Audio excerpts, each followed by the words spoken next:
Welcome to recipes in my way. இன்றைக்கி நம்ம அருமையான சுவையில் மட்டன் குழம்பு தான் செய்ய போகிறோம். காரசாரமான இந்த மட்டன் குழம்பை எப்படி செய்கிறது, இதுக்கு தேவையான பொருட்கள் என்ன பார்க்கலாம் வாங்க. 1/2 கிலோ மட்டன் கழுவி எடுத்து வச்சுருக்கேன். இதை குக்கரில் போட்டுடலாம். 1/2 டீஸ்பூன் மஞ்சள் தூள், 1 டீஸ்பூன் உப்பு, 1 கப் அளவுக்கு தண்ணி சேர்த்து கலந்து விட்டுடலாம்.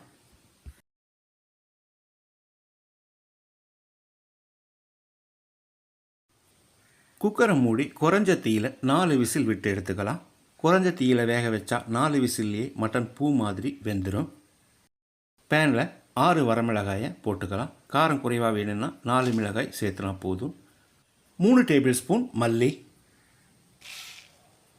1 இன்ச் அளவுக்கு 1 துண்டு பட்டை, 2 கிராம்பு, 2 ஏலக்காய், 1 டீஸ்பூன் மிளகு, 2 கொத்து கருவேப்பிலை. 1 நிமிஷம் குறைஞ்ச தீயிலேயே இதை வறுத்துக்கலாம்.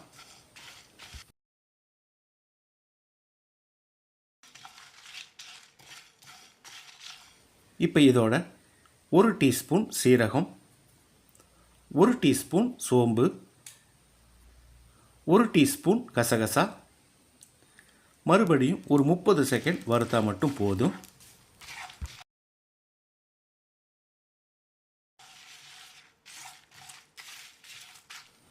இது எல்லாமே நல்லா வறுபட்டுருச்சு. இதை எடுத்து ஒரு பிளேட்டில் கொட்டி வச்சிடலாம். அதே பேனில் 1/2 கப் அளவு துருவின தேங்காயை சேர்த்து வறுத்துக்கலாம். அளவான தீயிலேயே ஒரு 30 செகண்ட் வறுத்தா மட்டும் போதும். தேங்காய் துருவல் ட்ரை ஆகிடுச்சு. இப்போ இதை எடுத்து ஆற வச்சிடலாம்.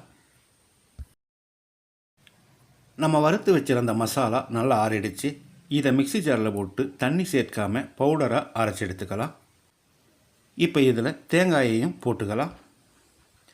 1/2 கப் அளவுக்கு தண்ணி சேர்த்து பேஸ்ட்டாக அரைச்சி எடுத்துக்கலாம்.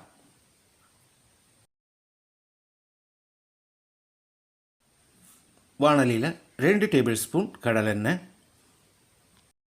1/2 டீஸ்பூன் சோம்பு, மீடியம் சைஸில் 2 பெரிய வெங்காயம் பொடியாக நறுக்கினது. வெங்காயத்தை பொன்னிறமாக வதக்கணும்.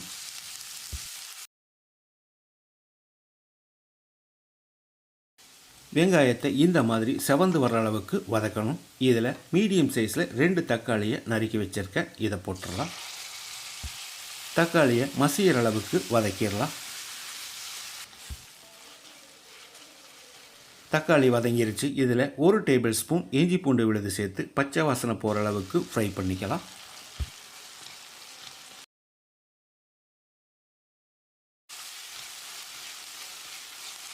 இஞ்சி பூண்டு விழுது பச்சை வாசனை போன பிறகு நம்ம அரைச்ச மசாலாவை ஊற்றி கலந்து விட்டுடலாம். மிக்ஸி ஜார் அலசி ஒரு 1/4 கப் அளவுக்கு தண்ணி சேர்த்து கலந்து விட்டு கொதிக்க விட்டுடலாம்.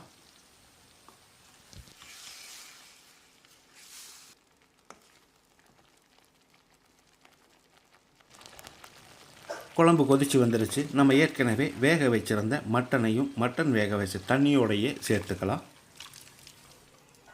குழம்பு அதிகமாக வேணும்னா இன்னும் கொஞ்சம் தண்ணி சேர்த்து கலந்து விட்டுக்கோங்க.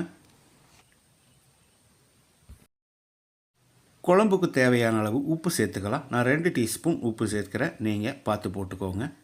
உப்பு சேர்த்து கலந்து விட்டு ஒரு 5 நிமிஷம் கொதிக்கட்டும்.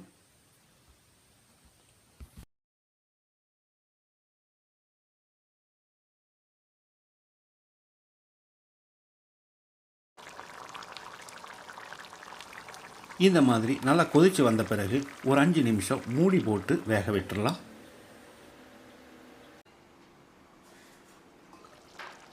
அஞ்சு நிமிஷம் மூடி வச்சு கொதிக்க விட்டுருந்தோம். இதை ஒரு தரம் கலந்து விட்டுடலாம். இதில் ஒரு 2 டீஸ்பூன் அளவுக்கு தேங்காய் எண்ணெய் சேர்த்துக்கலாம். இந்த தேங்காய் எண்ணெய் சேர்க்கறதால நல்ல வாசனையாகவும் டேஸ்ட்டாகவும் இருக்கும். பொடியாக நறுக்கின மல்லி இலையை தூவி கலந்து விட்டு இறக்கிடலாம். காரசாரமான இந்த மட்டன் குழம்பை இதே மாதிரி இதே அளவுகளோடு நீங்கள் செய்து பாருங்கள். இந்த வீடியோ பிடிச்சிருந்தா லைக் பண்ணுங்கள், கமெண்ட் பண்ணுங்கள், ஷேர் பண்ணுங்கள். சப்ஸ்கிரைப் பண்ணாதவங்க சப்ஸ்கிரைப் பண்ணுங்கள். மறக்காமல் பெல் பட்டனை கிளிக் பண்ணுங்கள்.